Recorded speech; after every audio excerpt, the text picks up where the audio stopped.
Hello and welcome to the Parent Survival Kit podcast. From surviving to thriving in your household, my name is Schwalen, and with me, as always, my beautiful bride, Dr. Sonia Schwalen, pediatric psychologist expert and nationally certified school psychologist. Today, we're in a sort of two-part series where we're going to focus on co-parenting, mostly in divorce situations, and then also part two will be focused on co-parenting with blended families. I think most of us know, but in Western civilization, divorce rates are between 40 to 50% for first marriages. And then for subsequent marriages, it's even higher. So this is definitely a norm that we go through with a lot of families. Kids experience it. And so I really want to take the time to focus on how we can be our very best as a parent in these very tough situations through divorce, and what our kids are going through, and being very mindful of really how should we conduct ourselves as parents to really give our kids the best? Because ultimately, it's all about the kid's best interest. It's not about me. It's not about the spouse. It's not about who's right, who's wrong, who hurt who. Ultimately, it should be all about the kid. And so many times we lose that. So tell me about, some of the things. I know that through clinic, you've got to see a lot of cases with kids through divorce situations. And how are kids affected by divorce? Oh, that's a heavy question. I really like that you said, ultimately it should be all about the kid, and that should be the focus and the heart of the people that are involved, the parents that are involved, is what's in what's in the child's best interest. That's how we should proceed. And you're right, it's really hard. It's hard on the parents that are going through it, going through a lot of hurt and pain. Divorce is so painful. And children are affected by that. Children feel it when the family system changes and breaks up. They, in general, children view, when they're very, very young, from the day they're born, is their parents are their whole life, and an intact family is part of their life. It defines them. It helps grow them and develop their character. It's the one thing they can rely on. And so security. It's security. And so when that family breaks up, sometimes, younger kids believe it's their fault or it's because of me that this happened. It's really difficult to understand that adults and real world have a lot of problems because kids don't understand that yet. So really, depending on the child's age, talking about divorce and approaching what the new normal is going to look like needs to be developmentally appropriate with kids. Adolescents are really affected by divorce, and it really depends on how the parents are handling it. So it's a great thing for parents who are freshly divorced or even not, but still in a great deal of pain because of a divorce, to seek out their own individual therapy, to get some help for coping with their emotions and the loss and the change and the major adjustment that they have to go through of just getting used to being divorced, getting used to having a custody arrangement. Maybe for the first time ever, parents are not sleeping in the same house as their children because of it. And so it's a lot for the adults to go through. The adults need to manage that on their own so that the children don't get caught in the middle of it all. Yeah, that makes perfect sense because kids do. I mean, they feel all of our emotions. They see it. Even when we try to keep them in, they can see what's going on. And when we are hurt or, off somewhere else, they can definitely tell. We've talked a lot about co-parenting in this podcast, different episodes and whatnot. So this can actually be a very good episode for all parents, regardless of if they are still happily married or divorced or whatnot. But when it comes to divorce situations, I think one of the biggest things that we see, and we are a blended family, and I've been through a divorce. And I think the one thing that is most prevalent in divorce situations is people's hurt and anger just ruling over everything and just taking charge, taking over, and then it trickles down in the entire relationships between the co-parents and all the way down to the children. So what are some things that we can do to really try to, I guess as parents, what do we need to do as parents to really kind of address these concerns and these issues and these things that we're going through, these emotions, so we can be better for our kids? Yeah, so that's one version of it, right? So kind of like an ugly situation or a very painful situation, and that's a very common version. I've also seen couples who have, divorced, and it was kind of a long time coming, and so they actually were able to get to the point even before the divorce where they agreed that no matter what, we're going to put the children first and we're going to co-parent from the very beginning. And there are even couples who go to couples counseling before a divorce to figure all that out because they know it's coming. So I've seen both versions of that, people who are really proactive and understand like this is happening, so how can we make it the best situation possible? They agree on different communication strategies before it even happens. And then I've seen other versions, or the opposite really, is where it's just kind of painful and it's unplanned and no one's prepared for it and everything is kind of very emotional and reactive. And both are possibilities. I've seen both. I will say the latter, the one where there's a lot of emotional pain and hurt and not a lot of planning, is usually more common. And so, like I mentioned earlier, parents, if they know they're about to go through a divorce and they can actually get to that point of, let's put the kids first, let's figure this out, let's agree that we're going to, approach co-parenting with positive communication. The ground rules are we're never going to say bad things about each other to our children. Any issues we have, we're going to try to communicate to each other, whether it be through an email or a text or a phone call. But if not, then I strongly recommend that parents get their own support, right, if they're going through it. So if they can get therapy while they're going through it, if they can get any kind of help through the process, so they have a space for those feelings and can work through them. Yeah, I think one of the most important things is just keeping your kids out of the middle of it all too. So finding that support is definitely beneficial, because I see a lot of times where parents will use the kids as their support and as their best friend through these hard times, and that puts a lot of weight on our kids at all ages, regardless of how old they are.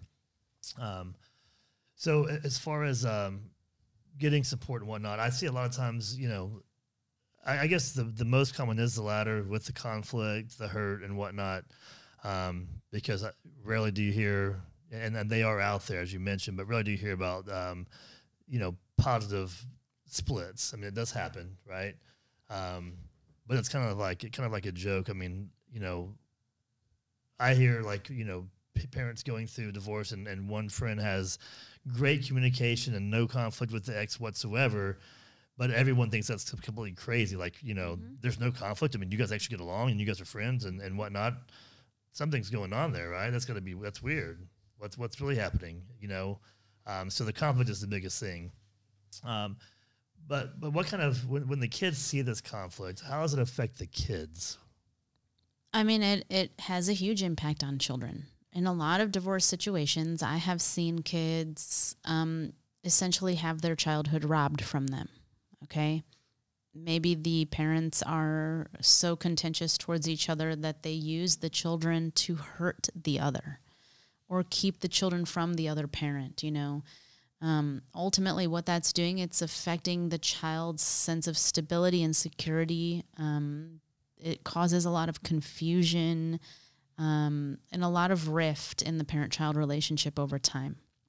I've also seen parents who badmouth the other parent to the children, and so the children don't know what to think. They feel loyal towards mom and dad. Those are their parents, and they feel really stuck. I want to support you, mom, because I love you. But you're saying all these mean things about my dad, who I also love, so now I don't know what to do, or vice versa. Well, and let's talk about some of these situations, like one-on-one. So, bad mouthing, that's very common that we hear, right?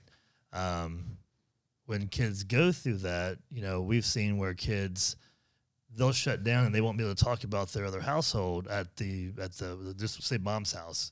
Mom bad mouths dad, child can't speak at mom's house about dad whatsoever. So she can't even be excited about things going on at dad's house. That causes emotional issues, right? And then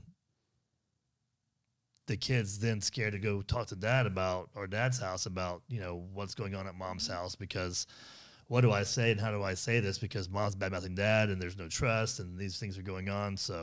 And so it doesn't feel safe. So that sense of safety and security that a child naturally has with their parents when it is a good, safe relationship, it's taken away because the parents are now proceeding in their own way, right, of coping with the pain and the hurt and all the things that they're going through. It's just maybe not a healthy way to do it. Okay. And then with the bad mouthing also, if that support system is not like a professional counselor or psychologist or therapist, and that's going to be maybe a parent or a friend or somebody else, what kind of effect can that have with the child against the other parent?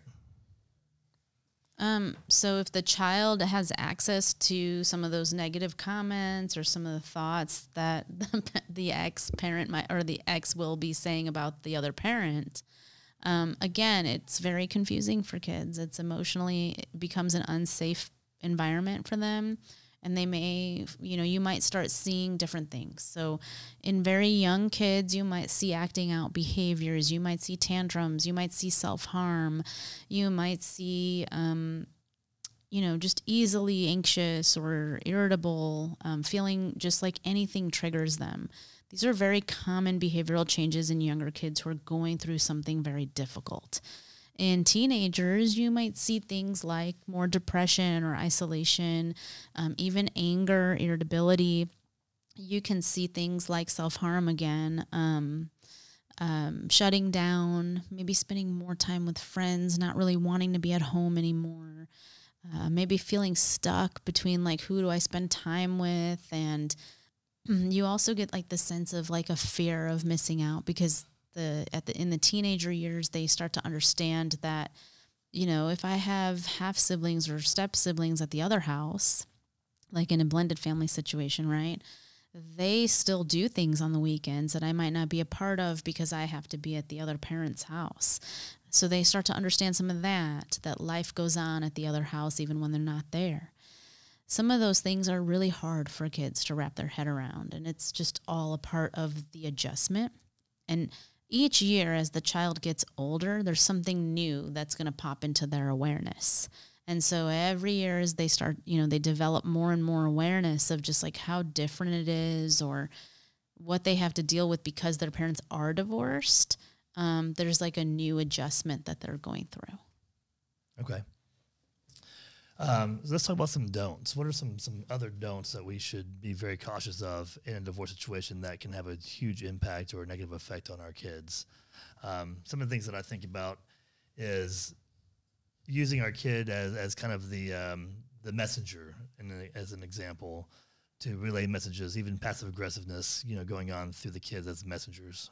Well, I mean, that's true for intact families, right? So even parents who are still married, should communicate directly with each other, not through the child. Absolutely. Yeah, so communication is key regardless of the relationship to begin with, right? Right. And another thing that's very common is jumping to conclusions, because kids are, especially as they get older, are very smart, and especially they do this in families where there is no divorce or split, but children are very good at splitting. And so with a divorce situation, it's a lot easier. Mom said this, or dad said this, or dad's let me do this, or mom's let me do this. So what are some strategies for combating that? That's a really great thing. I mean, I think that co-parenting is still absolutely a possibility, even in divorce situations. And I always say the definition of co-parenting is to present as a united front no matter what. That's even if you don't like your ex, right? It's not about you and your ex, it's about your child. And so what I usually say is, okay, hey, Mom, you heard that Dad said it wasn't okay to go to bed with the phone. And so it shouldn't be, well, at my house it is okay, but at his house it's not. It's okay if that's what your dad said, then that's what we're going to do. And I'll talk to him more and learn more about that, right? And then that's a conversation that the mom and the dad have to have. Hey, yeah, as the dad, I did implement this rule. Little Sally shouldn't be going to bed with her phone. I've done some research and I don't feel good about that anymore. And then mom should say, yes, I'll agree to that. I don't want her having her phone at bed. So we'll make sure it's consistent across both homes. Now, if there's a disagreement, that disagreement also happens in private between the adults. And then some compromise needs to be reached so that little Sally is getting a consistent message from both parents, no matter whose house she's in. Yeah, and that's a great point to bring up. I mean, you said, present as a united front, just like co-parenting in any situation. It makes me think of Zig Ziglar. He's talked about, through some famous quotes, that we should treat marriage as a business. You wouldn't say it to your boss, but you'll say it to your wife. And it should really be the same thing if we think about co-parenting. If we think about co-parenting as a business, we're going to automatically give respect, whether we like them or not. We may have a project with a coworker that we cannot stand, but yet during that project and that time we spend together, we're going to be respectful and we're going to find ways to work together. We may not always agree, and we can agree to disagree, but there's always going to be compromises. And we have to also understand that we're going to have different parenting styles too. And one thing that I've seen is you don't have to always agree. And so one thing that you've actually taught me with kids that you've actually spent time with in clinic is that kids actually thrive in structure. We've talked about that in other podcasts. That's just going to be natural. And so mom may say, well, mom lets me keep my phone until in my bedroom and all hours of the night, and I can fall asleep to the TV being on. Well, your mom may let you do that. That's your mom's house. But here at my house, we're going to do it this way. So you can still not be negative and just redirect to what we do here, and it can be a very positive thing. And that structure ends up winning in the long run. Well, and so that's like a good example in a situation where co-parenting isn't happening, right? So, I mean, the first example I gave is the ideal example. I wish all parents could get there of, okay, your mom said this or your dad said this, so that's what we're going to do. And then on the back end, the parents have the conversation, be like, get me up to speed here. What did you tell little Sally, right? Okay, she's coming home now and she says she's not allowed to have her phone in bed. Like, why? Give me your reasoning. Okay, got it. I'll implement that at my house too. Okay, that's the ideal situation. The other situation is, if co-parenting just can't happen, right? Because the communication is so broken down or there's just too much difficulty there, which I see often, right, with parents of divorce situations as well. Then there are ways to handle that of, okay, that is, that may be okay over there, just like some things are okay at school that maybe we don't do here or vice versa. So at our house, these are the expectations. And if you continuously respond in the same way to the same situation for a child, they will come to rely on that. That's the stability that we're talking about. That's the implementing your family values and whatever you believe are the best child rearing practices. And down the road when they're 30 or 40 years old, those are the things that they look back on and they remember. Yeah. And compromising obviously would be the best situation, but that's also a problem even in some of the best marriages. They are differences in beliefs of parenting, and that's going to be ongoing issues that never get resolved. And, through divorce, a lot of times there's a lot of resentment. One party may think that the other party was more controlling and whatnot, so now I'm going to be controlling. I'm not going to give in here. Now it's, now I have all the control, when Sally's at my house or Johnny's at my house. And that can be an issue. So the one thing that I think is also very important to point out is that, communication's key. Compromise is should be the golden rule. But if you can't, also pick your battles. Just find out which ones are more important than others, because that can also just save a whole lot of, just quarreling and whatnot as well. And picking your battles is really important too. So like you said, pick your battles because you want to also spare grief for the child. If this is a situation where parents are using the child as a messenger, or the child is getting caught between the emotional war that's ensuing between the exes, you do want to try to pick your battles, because eventually the child will feel the effects of that battle in whatever form it may take. And so really saving, when you go and approach to try to communicate about something, you do that in a respectful manner, non-confrontational manner. It may be perceived by the other side as confrontational no matter how you approach it, but you want to always pick those battles carefully, because somehow, some way, the child will end up getting caught in the crossfires. Yeah, absolutely. So what about the parents that are just always concerned or worried about when the child's at the other person's house or ex's house? For various reasons it can happen. But this is a big conflict issue as well, especially if it's on that one side. If there's no history of abuse or anything that's neglect or anything going on, what would you recommend to the parent who's always concerned about the child being at the mom or dad's house? Again, I mean, I always recommend that parents, if they're struggling with any kind of thoughts or feelings, that they need to go and seek professional support. They're going through a lot in the midst of a divorce and then trying to co-parent, trying to reestablish their life without their ex. It's just a lot. And so I think, that's my number one recommendation is if you feel like you're overthinking things or you're overwhelmed or you're noticing that you are trying really hard to control the situation when your child's not in your care or whatever that may look like, that's an indication that you may be going through something and should probably get some help for that, okay? Now, I also recommend whenever possible for parents at any stage in the divorce, maybe it's years even after the divorce, no matter how old the child is, a child is always going to benefit from parents that can co-parent. And so, even if a divorce happened years ago and there's been lots of space from like those fresh wounds, it's never too late to start co-parenting. And there are professionals out there that can provide co-parenting therapy. There are resources out there to help people after some time and space has happened to get on the same page with parenting. But that's always going to be the number one recommendation is true co-parenting. Yeah, absolutely. And what we find, I mean, there's, through the conflict, the kids are going to be a part of that. They're going to feel it all. And if you're the parent that's bad mouthing or doing these different things, using the kid as a crutch and all these different things that can happen through a divorce situation, I can tell you from experience that the kid's going to, as they grow older, they're going to realize really what's going on. And so if you can be the parent that can always be the example and always be positive no matter what, even through conflict, even through disagreements and whatnot, if you can always be the positive parent and always support just being grateful for all that's going on, encouraging and whatnot, at the very end of the day, as a kid gets older, they're going to really realize how important that was to them and how much it meant to them. I mean, yeah, it is unfortunate. Kids do grow up and they start to understand, and they start to realize things about their childhood when they look back on it. They understand, maybe who was there or who was trying to implement the best for their interests.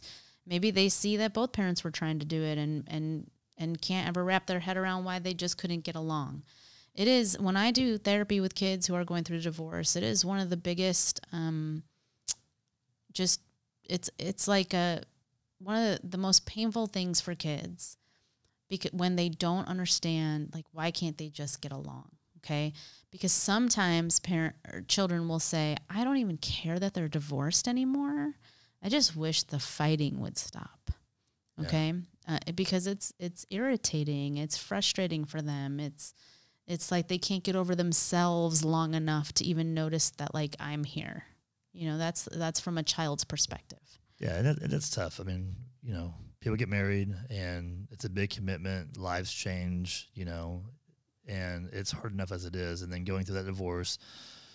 So it is tough, but we have to definitely put our kids first. So let's talk about some do's, some positive things we can do to really help promote the best situation for our children and really for ourselves.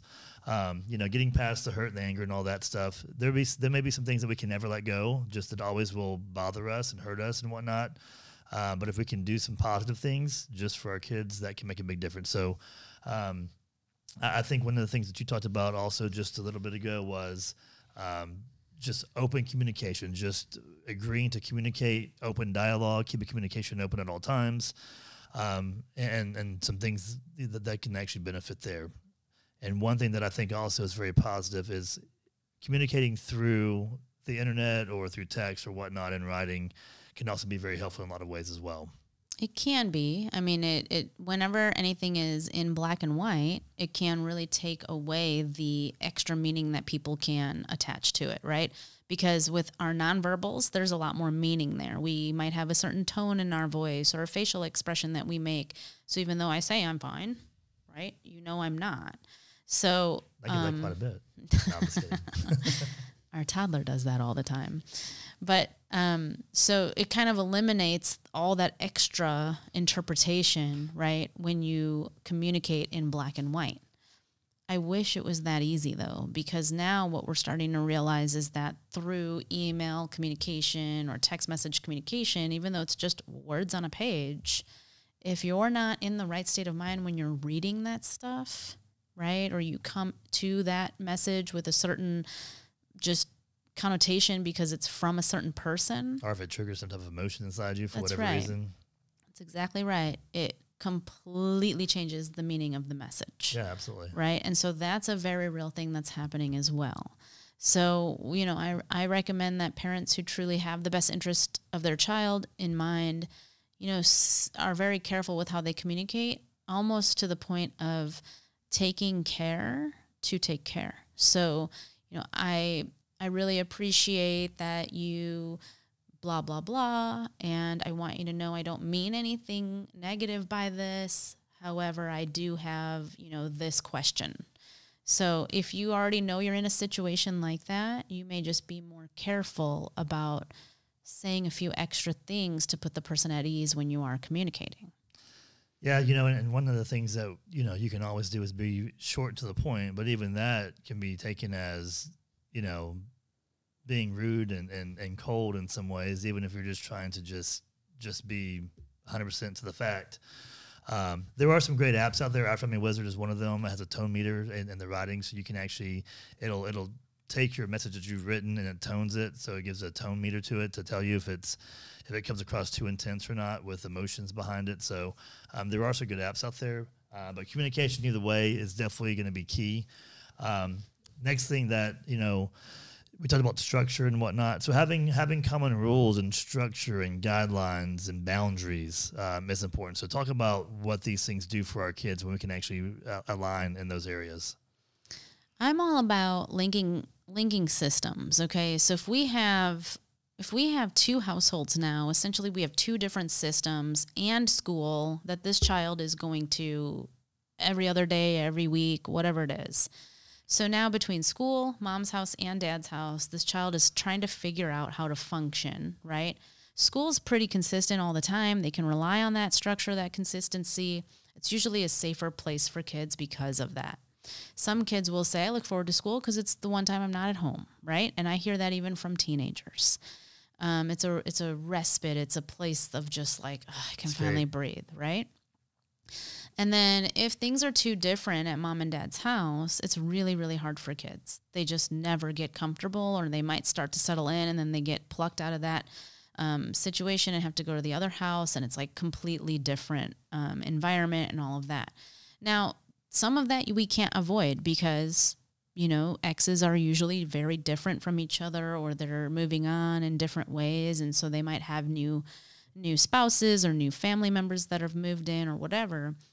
But in terms of kids need to always know, like, what does this mean for me? Okay. So thinking about a child from that perspective at all times, what does this mean for me? Like, so building their day in terms of wake up times, bedtimes, you know, what things are allowed, what's not, boundaries around device use, some of those general topics that you know are going to be important to a kid. Like, what does this mean for me? How much can I get on my tablet at mom's house versus dad's house? If some of those are consistent, we're going to have less splitting, less chaos. So I absolutely recommend trying to get on the same page there. Now, if you know little Sally got in trouble at school, right? And let's say, Mom, you're the one who dropped Sally off at school, but Dad's the one who's picking her up, and teacher calls you. Mom's the one who needs to pick up the phone and say, hey, little Sally actually got in trouble at school today. Make sure that, you know, you talk to her about that and implement whatever you need to implement to help her understand the consequences of that, right? If mom doesn't do that, dad has no idea because teacher didn't call dad. little Sally is essentially just going to get away with that at home, right? And so life lessons are missed. Parenting moments aren't happening when they should be. So those are the types of co-parenting things that I highly recommend are happening. Yeah, absolutely. And being, communication with the kids, as you mentioned, just having open communication, being completely honest with them as far as what to expect. And some things to avoid, is a lot of dads, and this is, I think it's kind of sad, especially from a dad perspective, but a lot of times dads are the ones that are the weekend dads. And they're the fun dad because they only see the kids on the weekends, every other weekend or whatnot. And that can definitely cause some concerns as well. So, based on a lot of research I've done, I've seen where it's actually better for a child if both parents can agree and can both live up to the responsibilities and obligations of having a child. Having that as much equal time at both places as possible is definitely good for a kid, right? And then avoiding some of those, well, I'm going to give this to you because, mom does or dad does or whatnot, or I'm gonna do this because mom won't do it or because dad won't do it, to where you're the cool parent. Avoiding those things, I think, is also very important. I agree. I mean, I don't think that you ever tell your child, I'm doing this because your dad won't, right? Or vice versa. Well, but if I'm little Sally and, I really want this and mommy wouldn't buy it for me and I really want this so bad, Daddy, will you buy this for me, please? And of course, Daddy's a little girl. It makes it tough, right? You're speaking from experience, right? Well, and if I wanted to get back at mom for something, which I've never been one to do that, but if I was the dad that wanted to get back at somebody, then yeah, I'll go ahead and get this for you. And I'm telling little Sally this for a reason, but in my mind, I'm like, ha ha ha, mom's gonna find out and she's gonna just be sick that you got it from me and not from her, those types of things. Well, so I mean, that's absolutely a scenario there. I've also heard of, I mentioned the ideal co-parenting situation. We're talking about this one that's not so healthy. There's also another version where maybe only one parent is doing the parenting and the other one stays completely uninvolved, even on days that the child is at that person's house. And so I've even seen that version of what divorces can look like, where the very involved parent is super concerned and worried about even things like, is my child even getting enough to eat? Are they getting any attention when they're at mom or dad's house? Because on that one night a week, that parent isn't even taking time out to spend with that child and make sure they have what they need or getting them to school on time. So I've also seen that. I just wanted to say that because that's one variation of this that's also there's unfortunately very common. Yeah, absolutely. There's a lot of that going on. One parent gives a kid a device and says, go have fun because I got things to do. And, you're here for a couple of days and then I'll see you when it's time to take you back to your mom or dad's, right? So, and I think that, outside communication, I think being flexible is huge. Treating this as a business, I think, is a really good thing to think about. But being flexible, because one thing I've noticed over the years is that there are some times where little Johnny or little Sally are all about daddy. And that can go on for a few weeks, a few months, a couple of years. And then all of a sudden they're all about mommy. And then it flip-flops back and forth. Kids go through seasons, they change. You know this more than anybody about developmental times in their life and whatnot. So I think being flexible and being understanding of that's one thing that, with our older son has worked out very, very well. There's been times that he has spent more time with daddy, overnights and whatnot. And there's times that he spent more time with mommy overnights during periods of time. And just being flexible is very important for that development. And I mean, what you're talking about is like remembering to stay attuned or in tune with your child and their needs, because developmentally they are going to go through different things. For some things, they just may want their mom more. And for other things, they may really just want their dad more. And parents who, even though they're divorced, can take their child's lead sometimes on that stuff can really be emotionally very supportive for their child. Now, you need to be careful that your child's not just trying to manipulate the situation because they understand it's unhealthy. But if it is a healthy situation where co-parenting has really been happening and the adults in the situation aren't taking everything personally or making it personal, and they're truly focused on the child, that can be very helpful for a child, because that's what we would recommend if the family was intact. Take the child's lead sometimes, meet them where they're at developmentally, give them what they need. Sometimes they need more of this or more of that. And so that's an ideal situation. Yeah, it's all about the kids, putting the kids first. You know, there's one more thing I want to bring up really quick that I see a lot before we close, and that's really, you know, the control thing we talked about. But there's times where a parent will control the situation where they may have access to the kid during a certain time period, and the other side may be having something going on that cannot be changed or planned at a different time or whatnot. Let's talk about maybe a vacation that came up, and there's an opportunity to go to Europe for 2 weeks and whatnot. Well, the kid is supposed to be with the other parent, and so the other parent's going to say, well, you can't go, it's my time, not letting you have that. Whereas if it was a grandparent going to Europe and wanting to take the kids, mom or dad would probably say, oh, yeah, absolutely, go with grandparents all day long. It's going to be an experience that we would never want you to miss. You know, there's things like that happen. So what's some advice or some recommendations we can do to really help parents work together when we put the kids first? Ultimately, there's times that kids can't do things, and that's going to be okay as well. But there are times that we should really think about it from a different perspective. How do we get there as parents and whatnot? I mean, again, if you feel like you're willing to say yes to grandparents, but you're not going to say yes to the child's parent, I would say that's a sign you need you have some work to do, right? Like if there are no safety concerns, if there's really nothing else getting in the way of letting your child go except that you just can't stand your ex, that's you making it about you, right? And so that's a situation I would say you need to really explore that and do some work, because the divorce, the pain, the hurt, all of that still has a very serious hold on you, and it doesn't have to be that way. You can find relief. You can have a better quality of life. You can sleep better if you just do some work in therapy and work through it. So I would say that, to the parents. Filter it through a lens is what what I'm getting at is maybe filtering things through a different lens. Like, what would this look like if it was going to be a grandparent or my parents taking them versus the ex-spouse taking them? Who is this about? Is this about me or is this about my child? How am I proceeding? How am I making decisions here based on like my hurt and my hate or whatever it is? Or am I thinking about this from my kid's perspective? Yeah, because I think the thing that I worry about more than anything with kids, especially like through coaching and seeing a lot of this through different kids I've coached, you've seen it in clinic. We are abundant family, so we see some of these things in some ways. But seeing lifelong effects on kids, and then the resentment they build up towards a parent or whatnot, or towards even their growing up in these situations, I mean, it's devastating to see. It is. I mean, most of the time when I work with older kids, like teenagers or even adults who have had this kind of scenario where it's like a toxic divorce situation, the thing they say all the time is, I was tired of it, and I wish that they remembered who I was in the situation. Or, I know there's one teenager in particular I remember working with years and years ago who had way too much information. She always knew exactly when dad or mom were going to take the other one back to court.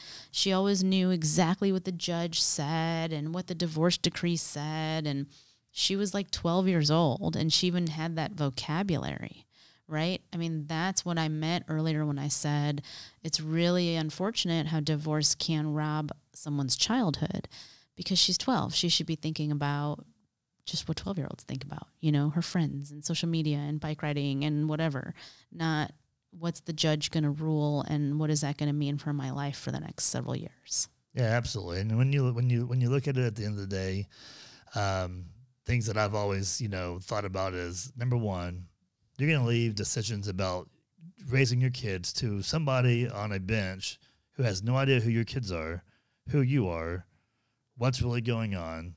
They hear what they hear, and that's all they hear based on what is presented by attorneys. And they're going to be making lifelong decisions for your kids that will have a lifelong impact on your kids. And if you think about all the money, who wins in court, right? The lawyers win for sure.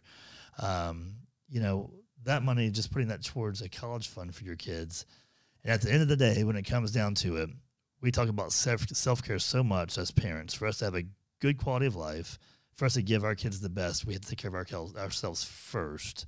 And if we have all this going on, we're not winning ourselves. Mm-hmm. And the kid loses also. Absolutely. Well, that's going to be it for today for the Parent Survival Kit, from surviving to thriving in your household, talking about just divorce situations, how can we be better for our kids, things to avoid, the do's that we can do, putting our kids first. That's really the biggest thing, is putting our kids first. Our next week's episode is going to be about blended families with some great information. It's really how to approach a blended family, things that can help us be more successful in that scenario. Thanks for tuning in. We'll see you next week.